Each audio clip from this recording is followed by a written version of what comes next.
Welcome back to Real Talk for an Unreal World. I just want to say thanks to everyone for sharing time and space with me and listening to conversations that are much deeper than the surface level conversations that are taking place in most communities.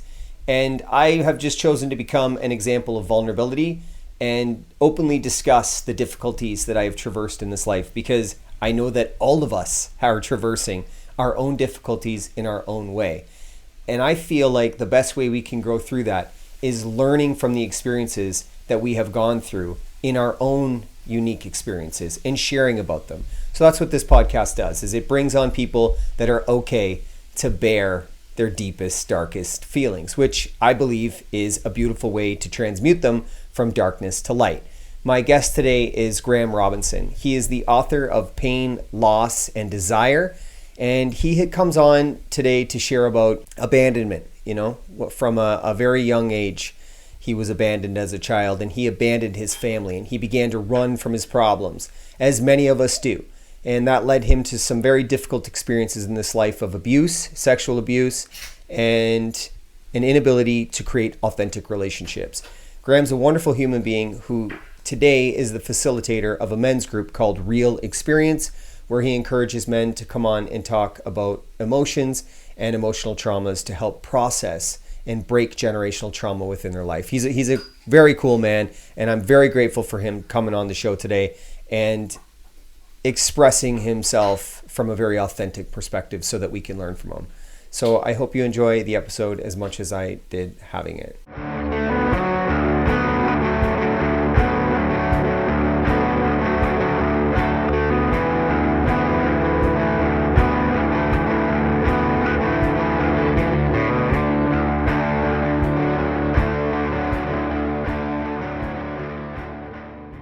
Wonderful. I appreciate you reaching out and establishing a connection. That's fantastic.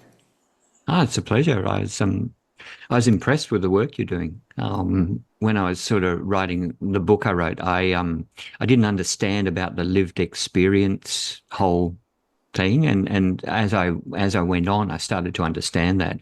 And of course, yours is I guess, the ultimate lived experience when you show, when you can work with other people, and it's the only thing people accept is that somebody who knows how they feel, what they've gone through, how it is, and so on. That is far more beneficial than somebody who's studied and got a degree and sat there and done the theory, but it's the lived experience that really works for people.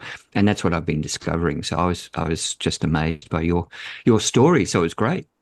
Yeah, I've noticed in my life with the way that I'm able to do things, I can impact people, like you say, on a much greater level. And for me, the only thing I care about, as I believe any doctor or any therapist or anybody in the work of healing with humans should care about, is results. And I see that with the things that I'm doing, but I'm just learning, I'm just a And human. and that's even, I actually think that's the good part about it. Like you, I'm going to do therapy with men in the area I want to work in. Um, but it is that you're learning.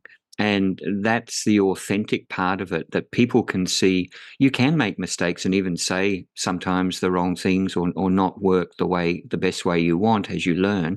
But I think people who are also trying to overcome their own issues see that and realize that you're not perfect and they're not perfect.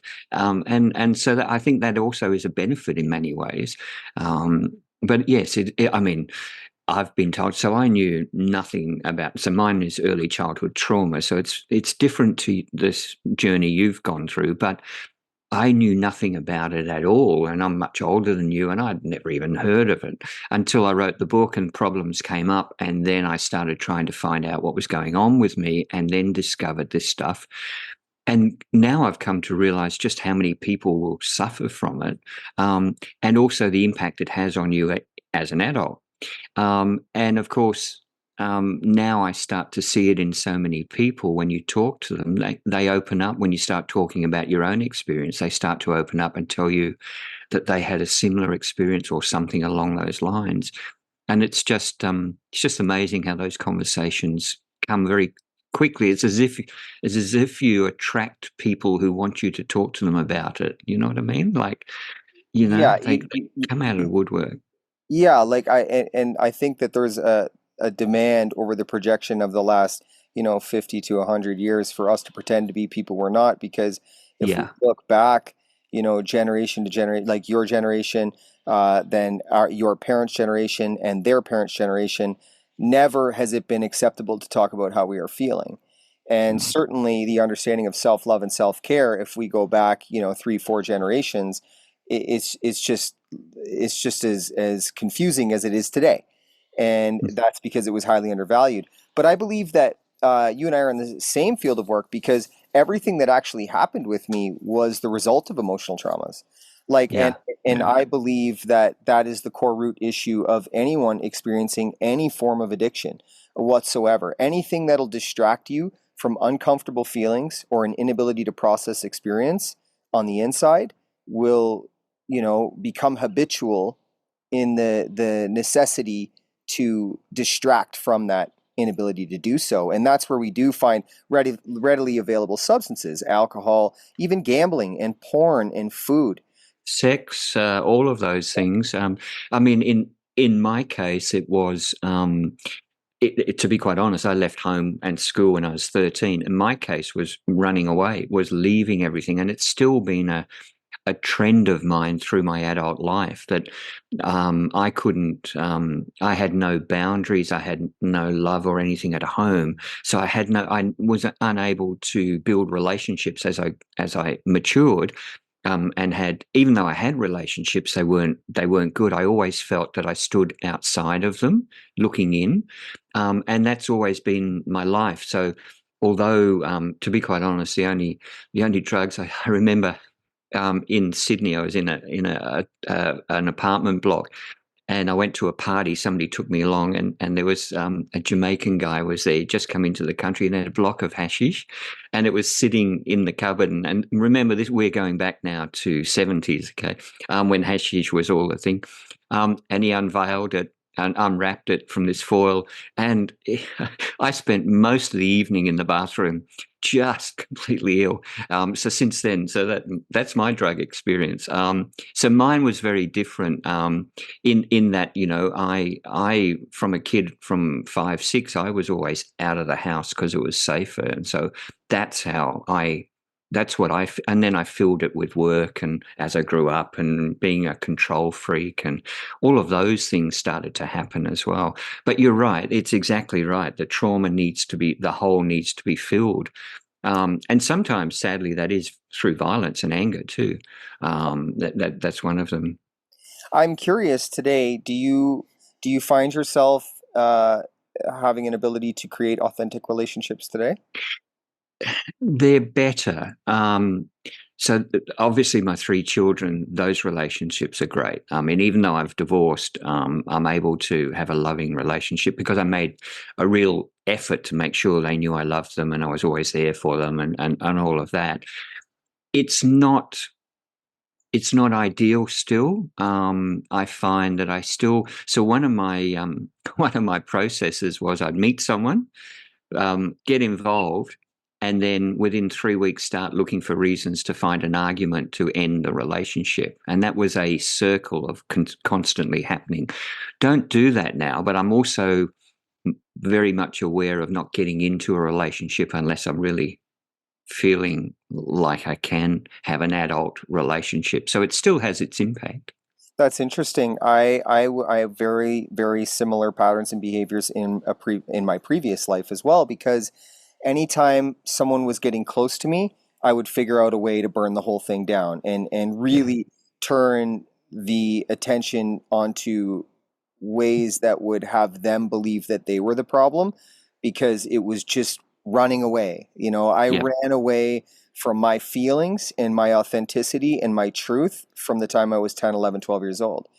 But the difficulty was is I didn't have a language to communicate about the uncomfortable feelings or this confusion that I had within me. So I created these patterns and behaviors to avoid, to run, to self-destruct, to self-sabotage, to destroy relationships, to create toxicity and chaos, because toxicity and chaos came naturally, and it was easier to do than self-love and self-care, And or have yeah, an yeah. understanding of love and care, because we're not taught that. If the parents I was born into were never taught self-love and self-care, well, then where do I pick up these tools? So And if they don't show that love to you, or they're not available to you, of course, you don't build an understanding of relationships or connection or any of that. That's the void. yeah, I think my greatest work, having quit or not quit, I made peace with my destructive past, and I became a student of love.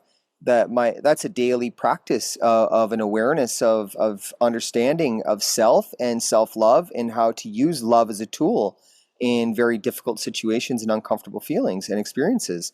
And that's something that I still cultivate today. But that's the thing I'm the most proud of in this life. And you should be, because it's so hard. Like, it's really difficult not only to be self-aware, to understand it, but then to also keep doing it and develop. One of the things that the inner child, the wounded inner child, as it's often referred to, will needs all the care. You need to reparent yourself and care for yourself again, and give the love to yourself. But it is virtually, as you say, a daily matter, because if you don't, the child can get lost. You can go back to some of those areas that you were trying to work on. I mean, I don't believe I'll ever be fully healed. I think some of the patterns are very deep, and there are things that happened in my youth after I left home that have also created problems. So I think a lot of those mean that they are entrenched in it throughout your nervous system, throughout your body, and you can't just release them. And I was talking to somebody the other day. I still work on them, and she, because of an event that happened to me at 13, she said that left you with control issues. You need to control, and I didn't understand this then as a kid at 13, and even now. I struggle with it sometimes, but she said you need to control everything around you in your environment. It's the only way that you can feel comfortable, and you have to let that go. You have to try and work on that and work on that. But as you just said, it's not easy. It's day by day, and yeah. Well, and I think for me, okay, I'll share an example with you in my life where I was controlled. But my father, him and I had a very difficult relationship growing up, and it was because he was controlled in his life. So his model of parenting came from what he witnessed from his Yep. parents. Now, there is no manual for parenting, but for the longest time, I thought there friggin' one better had have existed. And I was so confused as why my dad never read that friggin' manual, because he was trying to do all these things that didn't seem like it was a good parenting perspective. And I actually lived in blame and victim mentality for quite some time. And I blame my father for that, for restricting me, for holding me back, and not allowing me to be free and make destructive decisions for myself. I realized it was his idea of care and comfort and safety and security, but my idea of adventure and experience was far different than that of his understanding of parenting. And I held that against him for quite some time. And anyone moving forward throughout my journey, because I created an immense amount of emotional traumas along the way as well, because of my destructive nature and the patterns and behaviors that I had not processed, and I thought they were normal to me. So when individuals would try to control me, I would immediately become rebellious towards anyone that was trying to put restrictions on me. But one of the greatest tools that I've found throughout my journey of daily self practice, because a lot of people ask, like, what is the journey within? What is spiritual discovery or personal understanding? For me, it began with accountability. And anytime I was facing an experience where there was a situation, a moment, a human, whatever it was that was causing a reaction within me, I immediately looked at that as a teacher, and I trained myself not to react, or if I did, I Mhm. would allow it, become accountable, and say, okay, why did that disrupt me? Like, where in my life does control have an issue with me today? And I followed it back, and it was because of my father. So what I was able to do was go to my father and say, hey, like, I understand that your father controlled you, and that was your method of parenting that you witnessed when you were a child. And I see how wrong that was, but you did the best you could with what you had. So, I'm sorry that I held that against you for so long, because I know you're just trying to do the best you can and you love me, or that was your idea of love. And I told him, I said, like, I'm going to break the generational trauma by becoming accountable in my life to not continue that practice, but also talk to you about it, because I think it's important for us to have these conversations, because I think you did it because I never spoke my truth to begin with. And that not only healed, I mean, my dad was like, what? Like, where did you, what? How did you like figure this out? And it was like, well, because I took time to reflect and really look at places of me that needed to be healed, because I was so reactive to this state of being and I didn't like myself like that, but I knew it was an opportunity to heal. And not only did I heal that generation within him, but within myself, but for my kids as well, because now I don't teach that to my kids. We have open conversations surrounding, like, Mm. hey, dad made mistakes because grandpa made mistakes, and making mistakes is a really normal function within society. But the best thing we can do with a mistake is use it as an advantage for us to all grow from. So it was an interesting perspective, and it was a wonderful tool that I began to use, and it's a practice. And it's interesting. I mean, the forgiveness is so important. To forgive yourself as well, and you do need those boundaries when you're growing up, and also you need to be allowed to do those mistakes, and then you find your boundaries.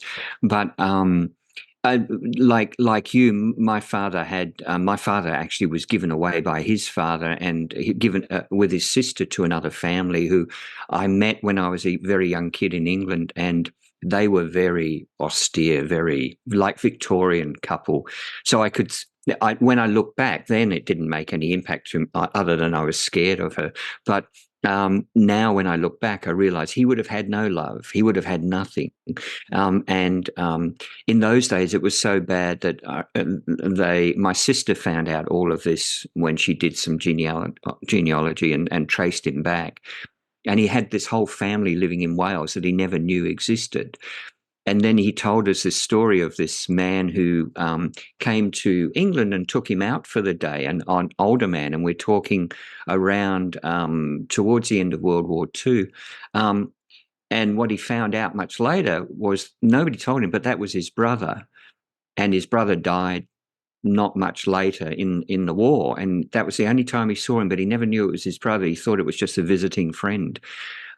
So he never had love in his life. So you understand all the anger I might have had towards him because of all the stuff that he might have done.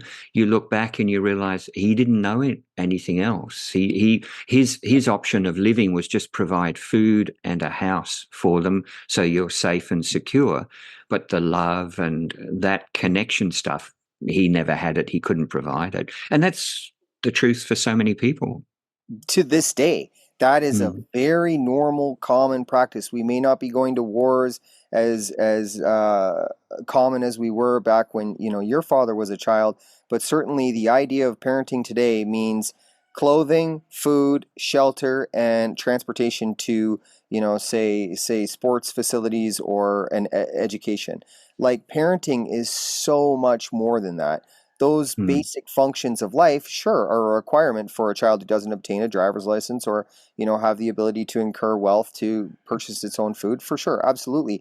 But this is the thing that, I have a lot of conversations with parents today. They'll reach out to me because I speak about parenting, because I like to share about the things that I would have liked to have known when I was a child, or the mistakes I've made along my way. And that's a big part of it, is to say, your vulnerability and your experiences of your life will show your children that you're human, because these hierarchies and these titles that we come with, mom, dad, they have ideologies surrounding them for the authoritarians that we may have displayed subconsciously to them. So that closes off that door where it allows them to be human and see us as human and create that authentic connection with them. And I think that that's the most important piece of parenting, because parenting is the most important job in the world. And it's interesting as well that that with parenting, it can also be the small things that you don't do that can hurt a lot. And the reason I say that is that I remember. And this is just for me. Others may look at it and say, "Well, that shouldn't have impacted you." But we're all different, so different things impact us. I remember when I was a kid in England, I came third in a drawing or painting competition, and my parents didn't turn up at the ceremony, and I remembered that for a long time. That had a really big impact. Forget the feedings or whatever else. That really had an impact. And so all of these sorts of things do, as a parent, those little things where you're not there for your child, really do. And you might think, oh, look, I'll go to the next one or I'll do whatever, but they have their impacts on the child. And as you say, it's important to understand all of that and to give love and self-care as much as it is the food and the house and everything else. I mean, some of the happiest families I've seen live in very small environments with very little around them, but their kids and their family are so happy. And I'd have to say, in my lifetime, I think I've come across maybe 3 groups where I think the children are brought up properly, like they're happy, they're loving, their family is really connected.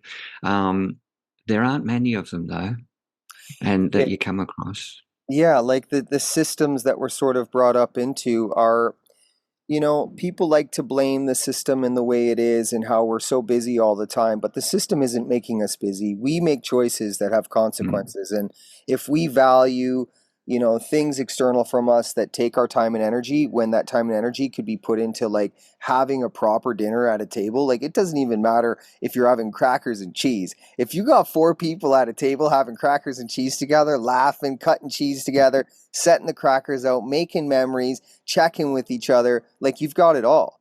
That time and energy is so important when we look at where are we spending that time and energy. And I think a lot of where people are drained are they're living in the past or the future within their minds. So they're stressed out about work, they're stressed out about finance or mortgage or all of these things that haven't yet happened, yet they're relevant because they're giving it time, attention, and energy to think about.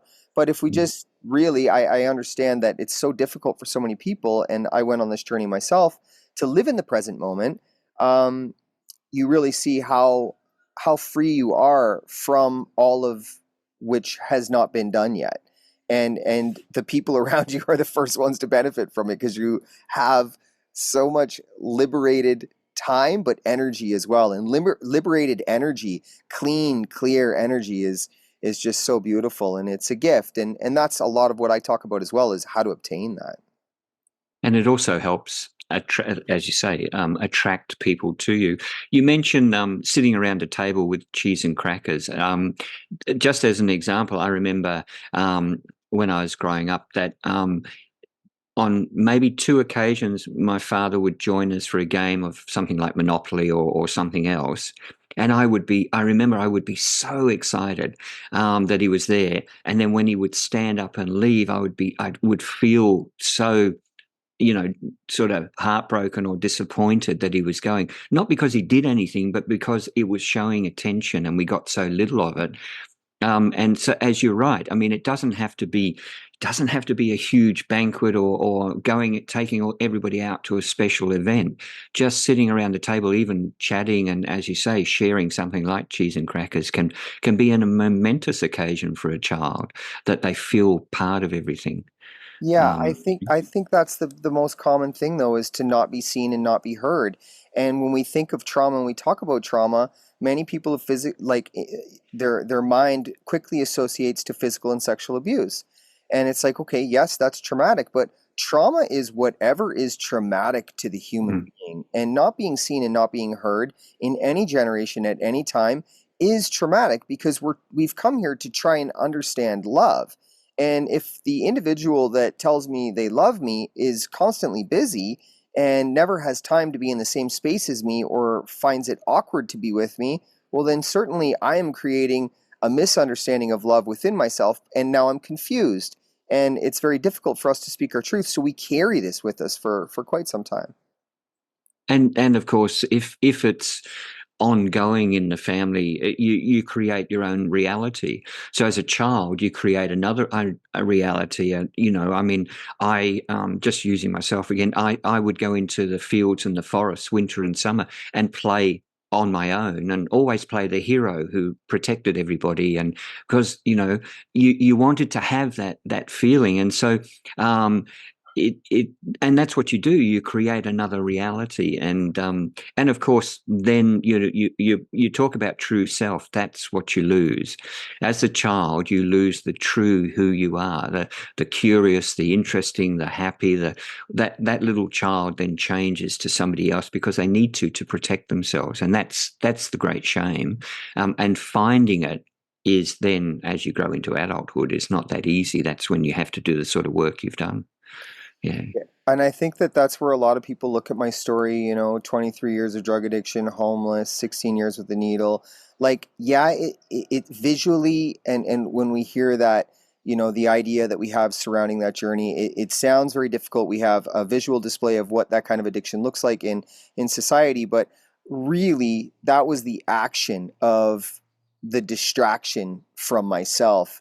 So many of us are creating those same behaviors based on the same fundamentals of what we didn't have in life, but certainly the experiences are different of how we try to distract from that. But for me, like, I died in this life. I overdosed like 33 times. So I physically died in this life many, many times.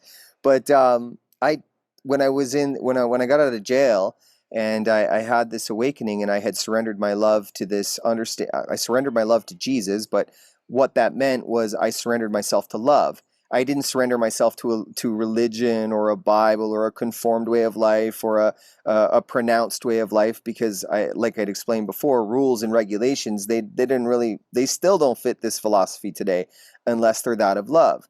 So that death that happened within that jail cell was my ego, because the ego was damaged. And I'll hear in a lot of cases people talk about like, oh, you just have to kill the ego or just let your ego go. It's like, well, yeah, but like or hide from your ego or things like this. It's like, I look at it a different way. I looked at it like I had no idea what the function of ego was. So I knew if I built relationships in this life, relationships come with trust, communication, understanding, respect, like a connection. So I thought, wow, if I can create a relationship with my ego, then I'll be able to see its function from many different perspectives.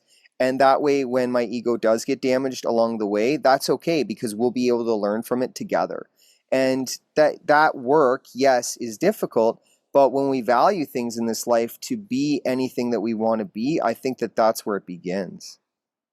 Yeah, absolutely. And I mean, we need our ego anyway, but we also need a healthy and an ego that allows us to do good things and to feel good, not as you say the other way. I mean, it's but it for people to do that sort of work really takes, to do the work you're talking about, does take a lot of people maybe to go to the point where they get to where they have to. And we often hear that story where you get to the bottom and then you start to look back up.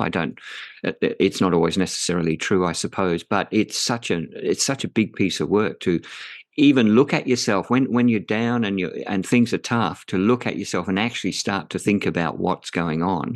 Because you're still, I would imagine, still caught up in that whole need to get away from it anyway.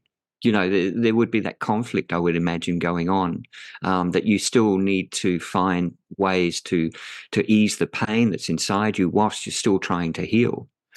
For me personally, right now, Yeah. Well, then when you first started looking at it. actually, no. And I'll tell you Okay. why. When I'd surrendered my love to Jesus, I was shown tools. And certainly understood that the self-sabotage and self-abuse for things that I had done in my past, I were no longer necessarily to my function of living anymore. That was cleared up. That had gone. But I still had areas of darkness, yes, like you say. But the tools that I was shown were accountability. They were forgiveness, compassion, understanding, and one of the greatest ones was that I was going to make mistakes. So I could go into these areas with love as well, and use these opportunities and these tools to grow through that pain, so I didn't have to carry it. So basically what it did was it showed me the pain, because I knew it so well, and we all know our pain so well if we're willing to be accountable to Yeah, witness admit it. it. Right? Exactly. We Mm. have to be willing to admit it. Okay, fine. And that's so difficult for us to do. And why is that? Because we don't like discomfort.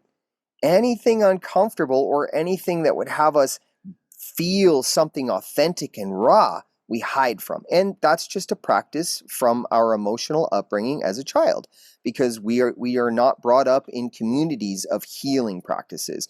We're very divided over every single thing that we can possibly be divided over, but that restricts us from speaking our truth. So in that moment, I was so grateful for all the things that I had done and I'd been through, because I thought, wow, okay, like 23-year drug addict, you know what I mean? This will be fine to be myself and step out. People were looking at me for this other identity that I had created. So now I'm a student of love. So within this student of love, I'm just going to go through all these areas, and one by one, I'm going to work through them. But that just meant that I was going to walk and live life from a very honest and authentic perspective. But I didn't always get that right, because I mean, how do you speak your truth and be authentic after 35 years of not practicing it? But I just used the people and the experiences around me as an opportunity to test myself on who I wanted to be. And I looked up, so Jesus for me, the only thing I'm grateful for the words that I spoke 100%. But the other gratitude that goes into this man that was here, 2,500 years ago or whatever, I don't even know too much about it. All I know is that there was a man that didn't have much, and he was okay going into dark places with less, with disease, with famine, with all of these things that society was looking down on. He went into, and he was okay with that. And he tried to bring love and light into dark areas. And he did that not with money, but with time and energy. And he cultivated that within himself so that he was able to share it. And I thought, okay, man, like, I was given a gift in this life to understand something more. I'm going to become a student of that, of a spiritual understanding of life. But that wasn't just of Jesus. It was of all the teachers, Buddha, Krishna. I mean, Buddha teaches me about the relinquishment of attachments, my materialistic approach and relationship with life. So I learned that through that man's experience. And Krishna teaches me about sex and the function and relationship I have with that. Is that a lower mind or is that a higher mind that I choose to keep myself in? These people were here to share things with us. Religion certainly created its own organization out of philosophies, for sure. And be that as it may, whatever that is for individuals, that's for them. But for me, this is how I've traversed my life, and it's been very, very beautiful. And I think you're right. The core of all of those religions is love and sharing. And you talk about also letting go of material desires. When you do that, I think you again free yourself up as well. You may still have them, but that you don't need them or don't desire them or don't be envious of others who have those items. That's when you can really free yourself up. I would like to ask you one question, because when you first started to decide that you needed to be accountable, how difficult was that? Because you haven't, for all those years you have used drugs and alcohol to escape that accountability, to fill any pain. So when you decided when you realized that you needed to be accountable, how difficult was that to start to begin at the early stages? Well, that's a great question. And I'll tell you, it was very easy, because the difficulty didn't lie in the ability to be accountable. The difficulty lied in me hiding from the fact that I couldn't be accountable. So I was able to see the scales or the perspective of my life from two different angles. And when I looked at where not being accountable had gotten me, I was reliving an emotional pattern of a repetitive cycle of self-sabotage and destruction, all because I was too afraid to be accountable for my role in experiences and affecting emotional, damage or trauma or whatever it may be in others' lives. So in that moment when I decided to be accountable, I basically took my whole past. I have 3 kids. I lost 2 kids with one woman. I was married to her for 7 years. I was a great father. I love my children so much, and I was so good, and it was just such a beautiful thing to have them. But my emotional traumas superseded the love that they had for me because they can't change me. And I really thought, when we were having our first child, that was going to be it. That was everything that I needed in this life because she was going to teach me about myself. And she certainly did. My daughter taught me a lot about who I was and what I stood for, but it still didn't allow me to have a language for the feelings and the accountability that needed to take place within me. So it was easier to hide in that discomfort of addiction. So, when you're looking at accountability, you look at yourself and you go, man, like I chose drugs over an inability to process emotions. I chose to be inauthentic and not loyal and not honest because I was too afraid to be my true self. And I think that just took place from such a young age that we begin to practice this behavior of creating an identity of someone we're not. So even though it's damaging to our personal growth, it's normal because we practiced it. So it's the only thing we know. Yeah. That's right. And I just decided to look at that and I asked myself in that jail cell, who are you today, Justin? The past has already happened, man. So the only thing that you can do is learn from every experience that you find discomfort in. And that's what I did. I looked at it all and I was like, okay, I damaged this, I damaged this, I damaged this. Why did I do these things? And I just eventually followed it all the way back to my childhood. And it was the root core issue. And it was a beautiful thing because I knew in that moment, I believe for many of us, I was accountable for not speaking my truth and not being authentic. Regardless if somebody did not teach me how to do that, it was still my responsibility to know that my truth was the thing that I was living for. So I knew from that point in jail that I was going to be honest and authentic in every situation. And I didn't always get it right. But that's being a student of love, is that, we allow ourselves to make those mistakes and to hold ourselves accountable even when we do. And we go, okay, why couldn't I tell that person the truth? Why was I afraid to hurt their feelings? Oh, because I'm people pleasing again? I don't need to people please because that's not who I am. I need to speak my truth to see what that feels like because life is an experience. And if we get caught up in the awkward moments or the moments where life doesn't go like we want it to, then we'll never truly know what we can do in this life. So I just looked at it like that and I was like, okay, whether it was women, like, making a relationship after I'd cleaned my life up or talking to my father or my mother or making friends or anything. I just thought everything, I'm going to learn from everything because there's 8 billion people on the planet. So it doesn't matter if I make mistakes, like I'm just going to get better until I find out who I am.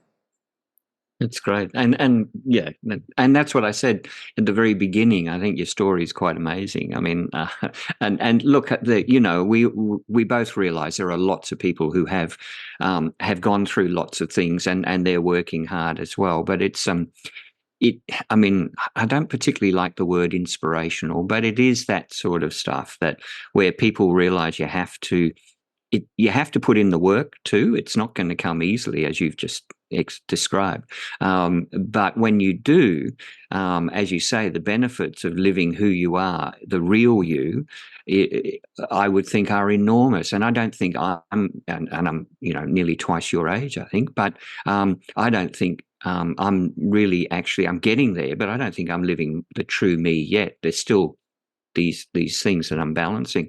But the difference between me now and 3 years ago is like a chasm that's a mile wide. Yeah. It's just so huge. And I imagine that you can look back and see the differences, obviously. So it's just, it is so important to do exactly what you're saying. Find your true self and be accountable for everything you do and speak your truth to people, because that is the only way to live your life, really, no matter how you go. Yeah. It is. And that's been taken away from us because our ideas of families, like the way we're brought up is just so I don't know, it seems dysfunctional in a sense. Like we come in born into these four walls with these two individuals with just two perspectives, two narratives, two learned behaviors, two experiences that are going to teach us about everything. It's like, wait a minute. And then when we want to get like knowledge, we have to go to this thing called an institutional way of learning, and it's very compartmentalized. So I saw that whole model and I was like, this doesn't work. Like, you travel to places like Africa or Asia where their education system isn't nearly what ours is, yet and they certainly don't have the financial capabilities of incurring wealth as we do, but they have something so much more because community offers education and perspective and communication and understanding. And I look to the world as my teacher. I'm not a student of life, I'm a student of love, because I believe we all came here to learn about love. Now, we can't blame the scenario or the reality that we're all living in, because the reality that we're all living in is an opportunity to change it. And people will often say to me, like, like, how do you think you're going to change the world? And it's like, well, I don't need to put all my attention and energy out into this big, huge thing. Rather, I just turn it inside of myself. And when I understand myself, and what love means to me, and I cultivate this within me, then I can share that with my brothers and sisters, and they'll be inspired to find it within themselves and do the work, and we create a movement just out of us. Like, we don't need establishments and organizations. Like, it's just you. And I've had it said to me as well when I say I'm going to work with men and do this stuff. They say, well, sure, that's great, but talking to one person can't change anything, helping one person. But of course it can. As you're right, as you go forward and the people you meet, everybody you touch and come into contact with, you can change them even a little bit, so they start looking at themselves and then they change and they change others, and so it goes. And I'm a strong believer in the ripple effect that can occur from all of that.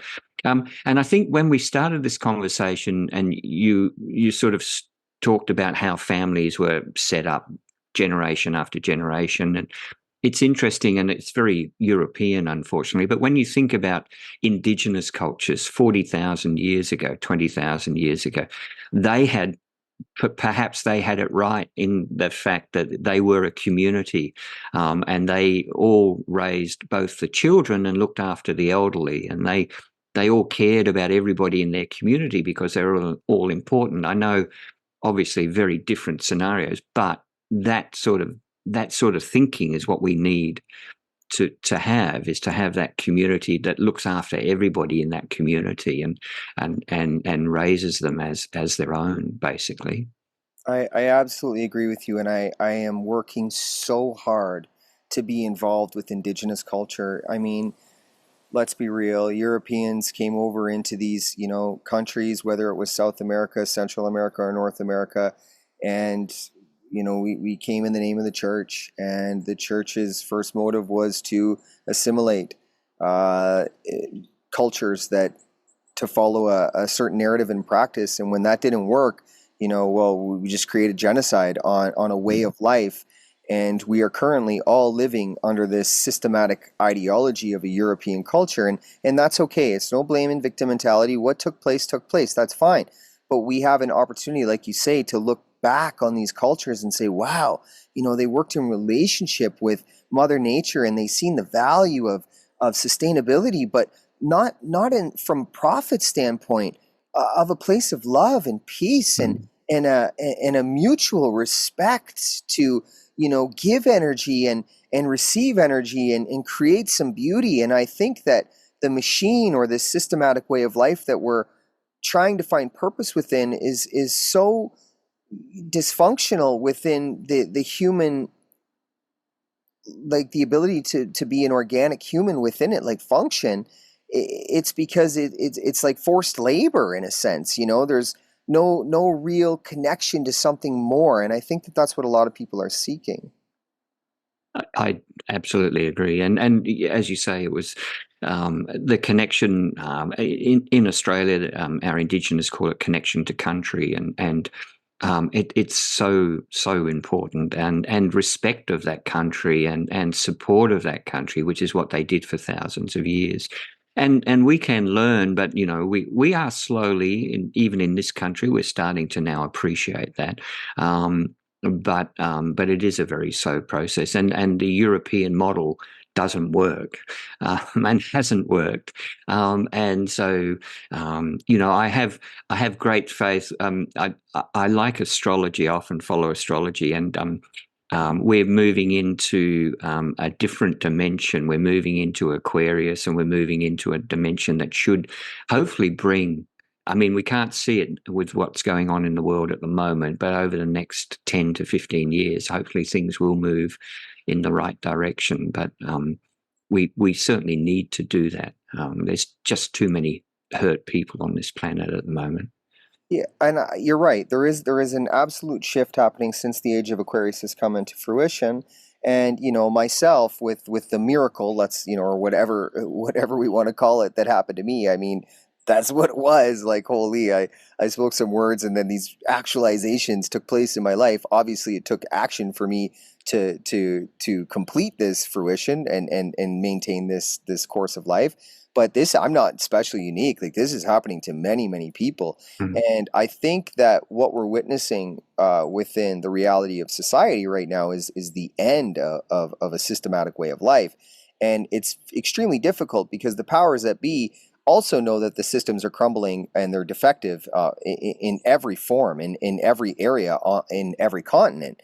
So we are all the byproduct living this very difficult life as the system crumbles within itself. But when something ends, something begins. And I think that people are really afraid of that unknown, which is why they keep going and hanging on to this system, no matter how much it oppresses them or damages them, or they disbelieve it, or whatever it may be. It's because they can't let go of something to allow something new to happen. But the reality of the situation is we're moving into it. So we can either hold on to this sinking ship and go down with it, or we can let go and let love and move into something new by moving into ourselves and clearing out the darkness and the trauma and the difficult, uncomfortable feelings that we have within ourselves, and be ready for this new earth because it's taking place.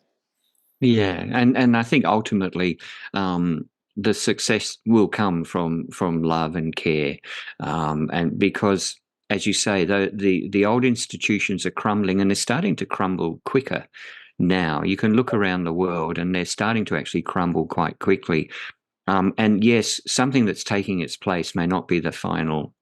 It may even look worse at one point, but it is starting to move in that direction. And it's what we need. We need to have a change. We've existed the way we are, and it's not working. But it's like everything. It is time, and there will be setbacks, and it's a matter of doing what, like you do. It's about talking about the need to be self-aware, self-care, self-love, and love to others. Yeah, and for me, I just tried to, like, I evaluated my situation with what I have, with what I can do, and I decided, like, okay, if I become the experiment of an example, then possibly we don't need anyone to follow anyone in this life, but we just need examples of what people can lead their life to. So rather than talk about that or wait for that to happen, I decided just to tune myself into that and to say, I'm just a human experience, but like this is what I believe in. I believe in myself, and I believe in love, and I believe in us as a whole, and I know if other people believe that too, like, we can move past this thing, and all we have to do is really overcome fear with love. Love is the medication. We just have to learn how to use the prescription.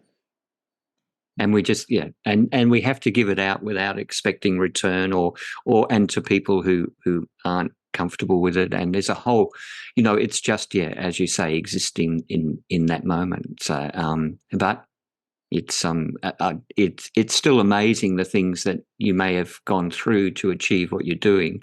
That still is, it's still pretty a pretty major a major shift and a major delivery of what you need.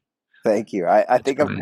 I like, when I was sticking needles in my arm for 16 years, like, hiding out, crying in a back alley just because I was so fucked over, I would never have thought I'd be sitting here today having conversations about how it was the greatest thing that ever happened to me. Yeah, and it's interesting, isn't it? We often say the same thing. You go through that to be able to be who you are now and do this. That's easy to say when you're starting to be the person who you're doing it, but when you're sitting in that alleyway, you're not thinking about, oh well, this will lead me to this better life. You're thinking about how shit everything is and why am I here, and just give me more, just kill the pain. I mean, that's all you're thinking about, isn't it? That's correct. Yeah. And I've been thinking about that as well lately for individuals who are stuck in this pattern of thinking. It's we really lack communities where, when we are in our darkest hour or we are in this heavy state, we need places we can come to and we can have perspectives of life where we can see a transformation or an ability to change a way our life is being lived. I mean, that's also why I'm really grateful for my life, is because society deems it to be the bottom, like the bottom of everything, like being homeless and a drug addict, you're good luck. How are you getting out of that kind of thing? But Yeah. really, it just shows people like that's the power of perspective. That's the power of possibility. And that's the power of belief. And in belief, all I did was turn my belief system within myself. I no longer looked at an old man in the sky judging me. I thought, no, no, no, no. Like my perception of God was, if we are made in God's image, then God must be made up of a divine masculine and a divine feminine energy. So that would allow me to believe that we are all energy and everything is energy. So that energy is within me because I am made up of energy. So if God is a creator, then I am a creator of my own reality. So what can I do? What can I do? Like whatever I'm living in is because I'm creating that. So that mentality is what I'm trying to share with people, because no one was talking about that with me when I was on the street and I was so caught up in my own destruction. I was creating it, and I was highly aware of my self-sabotage, absolutely, but nowhere did I believe that I could create something out of that, because I was never shown that that was a possibility. And I think that we need to encourage people more that are in this destructive state, like, hey, like you actually have a lot of education surrounding very difficult situations that can be useful to another person so they can find purpose within their life, because a lot of addicts or people in despair struggle to see purpose.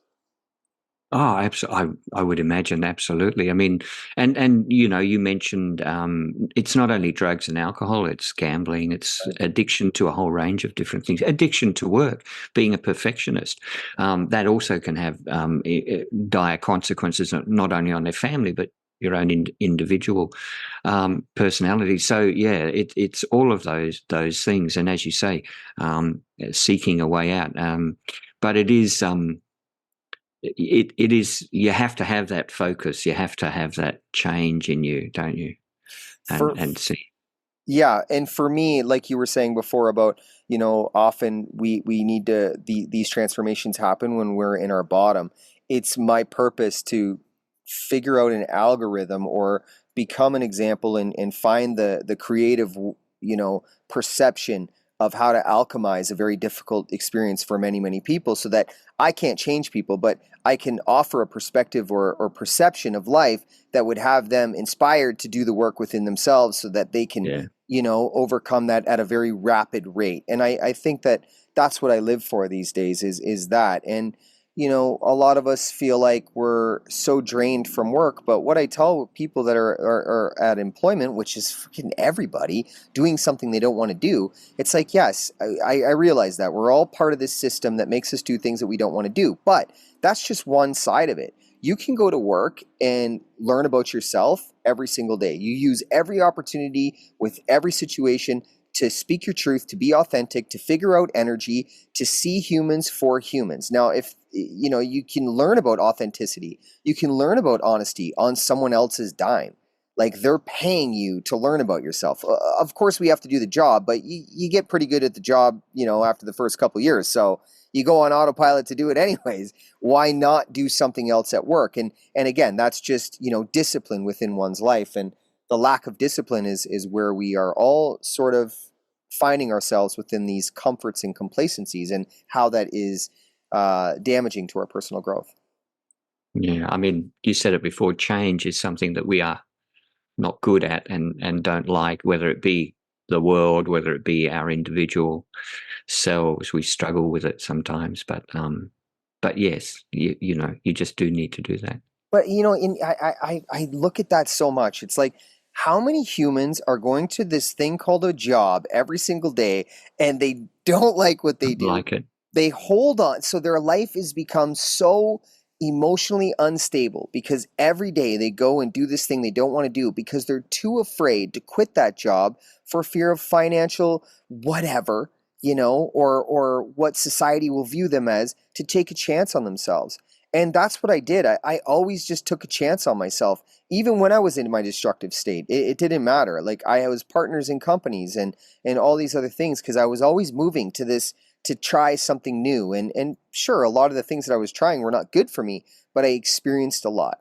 And I think at the end of our timeline, we look at life as a story, you know, and how many pages of experience have you created along that way? Because that's what you're left with at the end. The pension, the retirement, the money, the bullshit relationships, none of that matters, you know. And I think it's really just comes down to value and having these conversations at the end.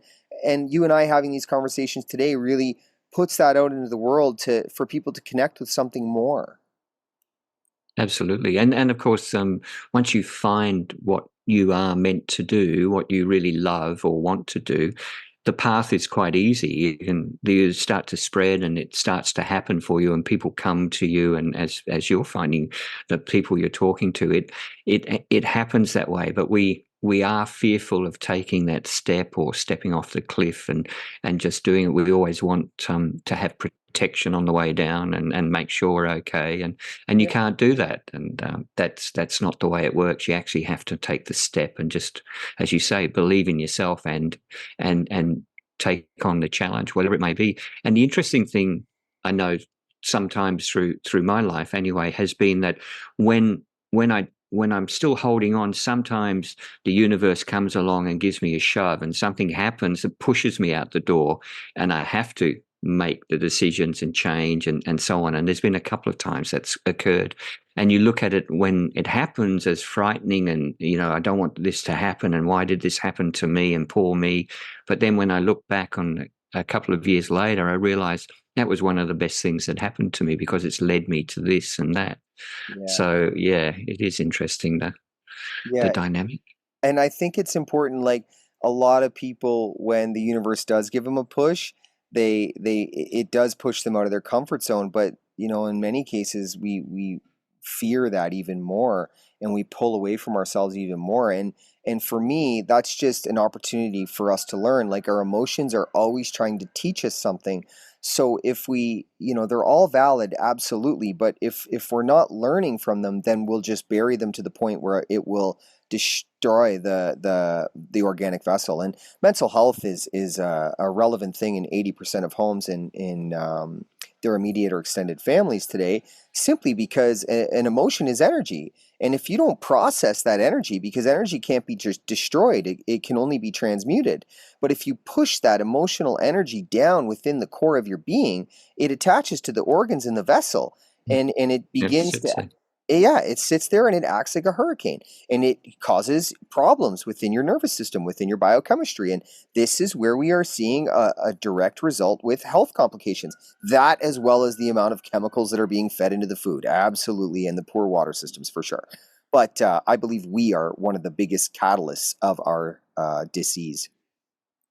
I think it's American lady, Dr. Nadine Burke. I may have the name wrong, but she did a lot of studies on children who came from abusive or difficult families, and but she looked at the physical component, as you were saying. But even in young children, she found that many of them were stunted in their physical growth, and that they had health problems at young ages. Again, all relating back to this abuse. So you're right. If as you grow, if that all of those traumas are pushed down, and we keep them, they don't go anywhere. They sit in your body, in your nervous system, and they create physical health problems as well as mental health problems. And you know, I look at older men, and there is even in the US, Australian stats I'm not sure of, but in the US, the rate of older men over 60 taking their own lives has increased dramatically. Now, there will be varying reasons why, but a lot of it, I think, is because this trauma is starting to come out in them, and they, that it is affecting them in so many ways, and so it can't just disappear, as you say. It sits there, and unless we do something, it's like a water balloon that's been filled. Eventually it finds a weak spot, pushes, and bursts open, and the things that we can do when it bursts open can be horrific. That can just really we lose control. We can. And we do things that we don't even know we're doing sometimes. Some of the stuff that's happens can be where it just the trauma takes over, like it's like PTSD from war zones, when it just sits there and breaks out. But yes, it's a huge topic, and it just needs more people like yourself to work on people. Well, and it also needs more conversation, like even suicide. What suicide needs. I had a guest on named Jacob Dodd, and he's from New Zealand. He made a really valid point, and he said mental health, suicide, men and their feelings, what that needs is conversation. It needs to be talked about. It's even drug addiction. Like, it's so taboo because it carries all these ideologies when really it's just a human experience. And especially with men. We've been led to believe for the last how many generations? I'll say 5 for the sake of giving a number, but for the last 5 generations to carry our emotions and bury them because we can bear the weight of that pain, when in reality it's like you're carrying an emotional energy, and that energy it far exceeds that of an organic vessel in which you can physically carry, because emotionally it will break you down to the point that it'll have you feeling so low, which is where we get into these low vibrational states, which is why we see men act out in the way they act out. And now we see that with women as well. But, it's so common for men in the past to become abusive and destructive. And for me, it's, of course, a result of your experience and what you've been taught. But you also push yourself to a point where, like you say, the balloon breaks. And I'll jump off a bridge. I'll take my own life. I'll beat up my wife. I will X, Y, and Z, whatever it looks like. And that is the result of carrying an emotional baggage. And I cannot believe we've been led to believe that is acceptable. And now men see it as a sign of weakness. So I've had guys say to me, like, man, that's some woman shit that you're talking about there. Like, that's for women. It's like, oh, bro, like, I feel for you. And actually, a lot of guys, because I am the way I am and the shit that I've been through, a lot of guys will come up to me and they'll be like, they feel like cool to talk about how they're feeling. Like, all kinds of guys, bikers, like it's actually crazy. Like the demographic of men that come up to me, but I love that because they see, like, I am the way I am. And again, we just need examples of this in our life to say, hey, you can, follow this generational trauma that's been taking place for quite some time, or you can look at new conventional ways of healing and processing emotions and energies to make your life a whole lot easier and to make authentic connections within the people that love you. I mean, it's how is that anything but a strength? That is a power in this life. And it comes back to what we said at the very beginning. Your lived experience, for a biker who has done drugs, has done violence, has done whatever, they can see, well, hang on, this guy's done it too. So he knows some of the stuff I've gone through, maybe not exactly or whatever. So he can talk to me on my level. I can talk to him about drugs and he's not going to judge me. I can talk to him about some of the other things and he's not going to judge me because he's been there, he's done that, he's seen it. That's what's so important. People can't take it from somebody sitting, in a suit and a tie and saying, well, I think it all relates back to you doing this and that. Yeah, but what do you really know about me? How do you know how I felt? How do you know that, I needed the drugs for this or I needed this for that? So that's why the message from someone like yourself is so important. I think that's why it's really vital, because those people need someone to talk to. And you're right, many men, especially, so trying to get through to men in their 60s to talk about their feelings is that's really difficult. I go to men's groups and I give them stories about what I've seen and what happened to me and some of the other things. But you can see they still don't want. Some come up and say it's really important, but it's usually the women who come up to me at these groups and say, "Thank you for that." That may start the conversation with my partner or with my husband.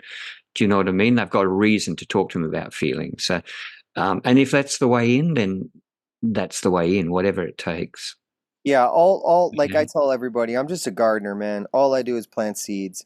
Like that's all I can do. And I have seen seeds be planted and then watered 6, 7 months later, and that's everything. Now, it's up to my artistry to get more clever and better at figuring out a way to have the water planted right with the seed so that it's growing immediately. And that's my work. That's where I find myself. And the same with the work that you're doing as well, right? But it's within this continued approach of what we're doing that's really going to change things.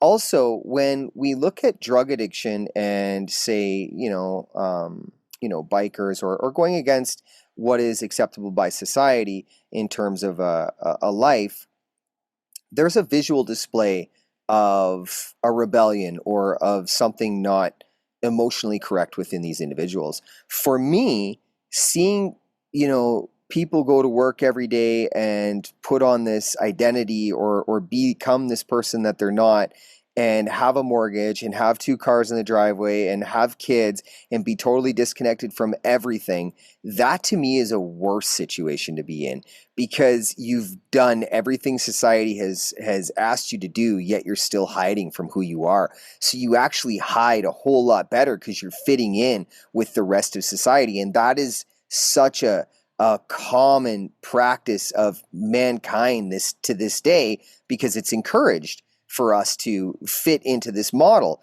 but still not be who you are. So I think, and it's encouraged not to be who you are. It's encouraged to be this person who does that, goes to work, provides, does this, and joins the right clubs, seen at right places, acts in the right way.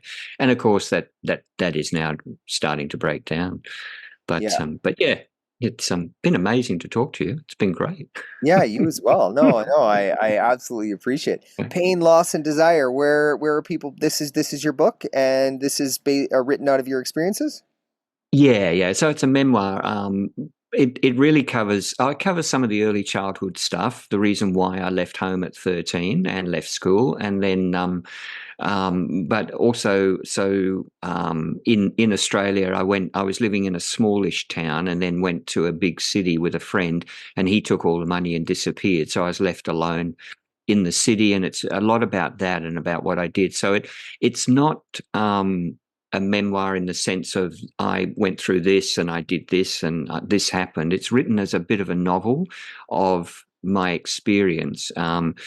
But really and there are obviously elements in it where I try and relate that to, because of the way I was treated as a kid and what happened, so that I use it really as sort of the link to talk to men about, well, I've been through some of this stuff. I mean, raped in a hotel room by a man, other stuff that happened, so that I can be honest with them and say, look, I went through all this because I didn't have love at home, because I was beaten at home, because I became a different kid and I ran away, and I kept running away most of my life. So I talk about the fact that it goes into adulthood. So I use it as that sort of, like you it's not as extreme as what you have been through, but it's about telling them, look, I've lived this. This is the result. And so we talk about how we can work with the inner child and, what we can do. So that's the idea. I believe its extremities are one and the same, because I think that all of our experiences that are traumatic to us in their own way. I mean, being raped in a hotel room, by another man, like there's no small things. That almost happened to me in jail, but I fought my way out of it, thankfully. But I was almost experiencing the same thing, and that would have, turned my experience into another form of education, which wouldn't have been very fun by any means, but it would have been something I had to carry and process over time. I think the fact that you talk about that, though, I commend you for that, because it's something society has us find shame and guilt within. And I think that displaying that voice is where we can really see power and courage. And I think that courage and bravery is highly underlooked and underrated these days. But I think that people just don't, we associate courage and bravery to, going into war and going into battle, but the battle's within these days. And when we can be courageous and brave within the ability to speak our truth surrounding our experiences to help other people grow, it's just such a power to be able to do that. And it carries the same weight as it would us running into battle. You know what I mean? Because we're running into battle for each other, not against each other. And I think that that's really great. So I think it's fantastic that you've written something to have a tool to open up a line of communication about. It's interesting just that you talk about when something happens like a rape. I mean, because I was in a small town and I was a youngish boy. I was 13, 14. I knew that I couldn't tell anybody. I would have been run out of Darwin, the town I was in, if I'd said to anybody this happened, or I would have been tagged with, that's the boy who got raped in the hotel, blah, blah. So I knew I couldn't. So it, on top of the obvious control, sort of you lose control because of what happened, you also can't talk about it with anyone, so you really have to hammer it down. And it, to be quite honest, even now I struggle to be able to bring that back up. It's so deep. So it is true. You can't talk about those things. We couldn't talk about those things, and it's important that men do talk about all of these things, and as much as women too, and understand when we talk about like a woman when she comes forward and says, well, I can't go to anybody because they just won't understand or respect, or I'll feel like the person who did the wrong thing. I can understand a bit of how they feel. It's tough to explain to somebody how damaging it can be. And without you showing signs that it's damaging, that you're living your own life, but the internal damage is extreme. And it only occurred to me once. It's not like it was a succession of things, but the point is that it causes that much damage to someone, and we need to respect that in other people. And yes, I use it as a vehicle to talk about a whole bunch of things. But yeah. I will also share this with you surrounding that experience. Maybe that'll help you process it in another way. Sometimes individuals are born with a warrior spirit, and what that means is that the spirit is stronger than the vessel, and the vessel will take abuse along the way. But because this warrior spirit is born within that vessel, the damaging things that will happen along that journey will be alchemized, because the spirit will have an ability to share that education with others. So whereas society has us, shame, regret, blame, and victim mentality, these experiences, and we hide from them and we hide from ourselves, I offer individuals another way to look at it, and the soul spirit of the true essence of why we're here is to learn. And to think that we're learning through physical and sexual abuse is crazy, but let's be real, 1 in 5 men are raped, 1 in 3 women are raped. It is very, very common. So never before has it needed more warrior spirits to step forward to have these conversations so that we can change the reality of the generational trauma, that we are to be ashamed of what has happened, and have more individuals speak truth and get louder and louder about it. Because I can totally appreciate you coming from a small town in Darwin. How do you talk about that? Like, we don't have communities like that, but that's what this podcast does. And that's who I am. I am that human being. Like, I'm willing to talk about everything and anything that has happened in my life, because if there's a kid out there, or if there's someone else that can just feel that like inspiration to be like, wow, the vulnerability, like take the feeling from within me and plant that within them to show them that they've got power within their life. They're not powerless because of the experiences that have faced them. They can do more with it to help others, because that's all we're here to do, is to help each other. And sometimes we do that through very, very difficult experiences. So if I could encourage you to talk about that more and more, you will find a different way to see it and process it through the experience of talking about it. And yes, thanks. And I mean, I like the term when you take the powerlessness that you may feel and turn it into power, turn it into your real truth and your real power. And that's really something that I have to do more of with it, I think. And because you know, it's that whole thing that you sometimes tentatively mention it. You don't.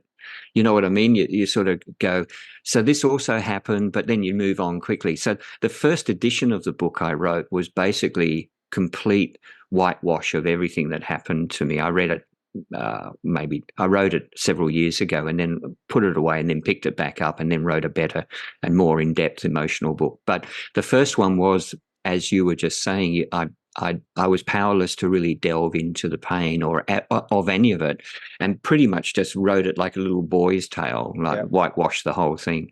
So it is important to not only own it as well, to understand it and not be fearful of it, and I'm not embarrassed by it or worried by it, but I do need to allow people to understand that this happened and this is why. And I do also believe that everything that occurred, you know, to both of us was to lead us to these points where we can share these stories. I mean, that's absolutely what I believe. Yeah, and I appreciate you for that. I also think it's important, like, just for when we are around individuals that we are sharing these kind of stories with, and they are open to receive the information because they're looking to us to learn from that experience. I think it's important to share the feelings that we were having, even no matter the level of difficulty that we were going through, the confusion, the fear, the all of it, because it helps another individual validate the feelings they have within themselves. And I think that that's where we're really looking for a connection. So when we say, oh, you know, I was raped by a man in a hotel, it's like, okay, there's the experience, but what was the feeling attuned to this?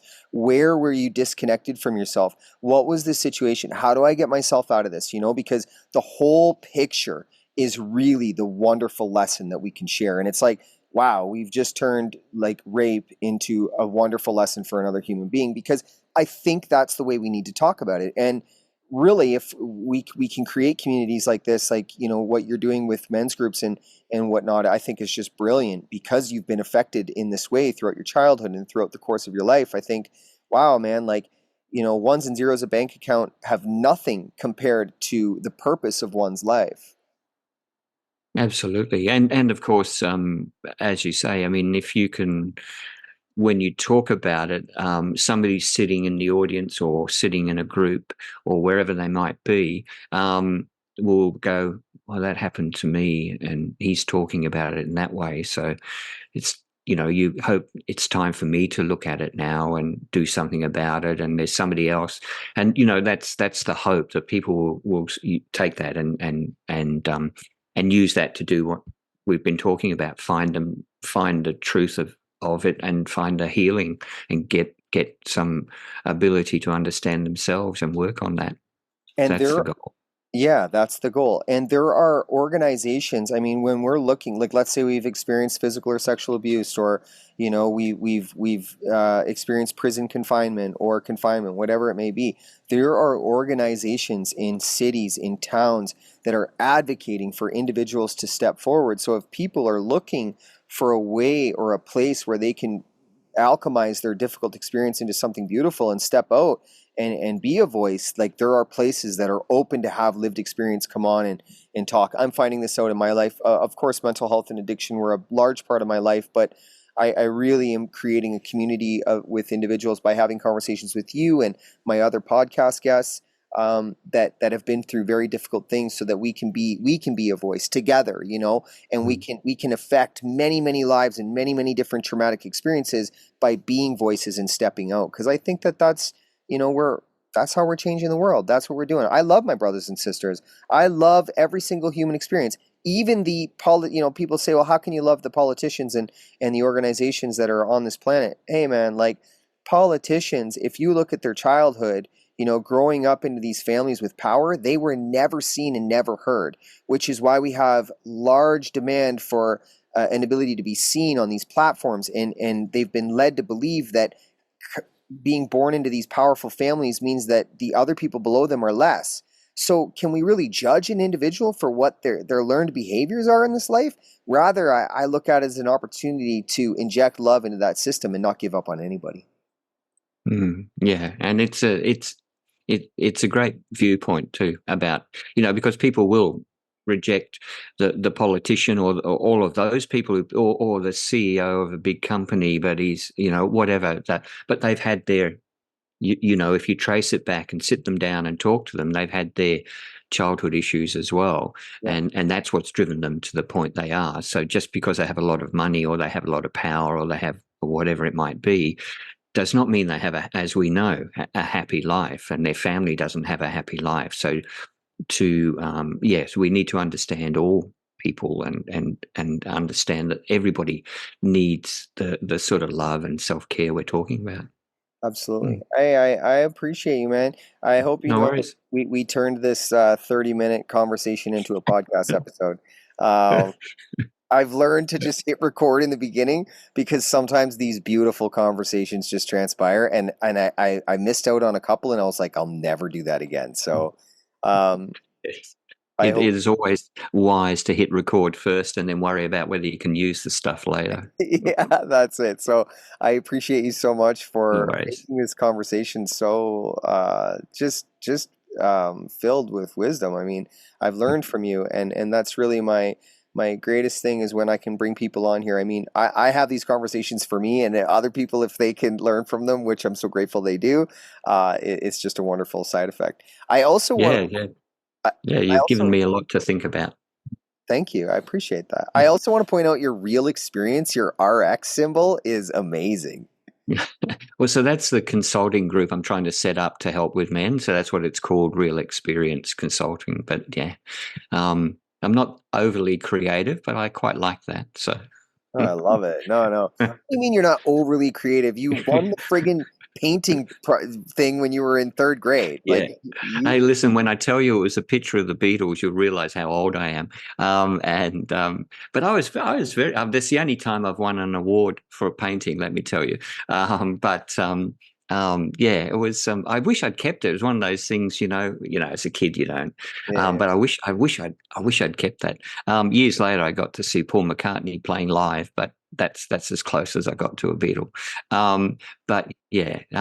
It's, I mean, I love creativity in people, whether it be painting, whether it be drawing or music. I would love to be able to sing and play an instrument. I have to learn to play an instrument. I just think that music is such a good thing for your soul that I would love to have that sort of talent.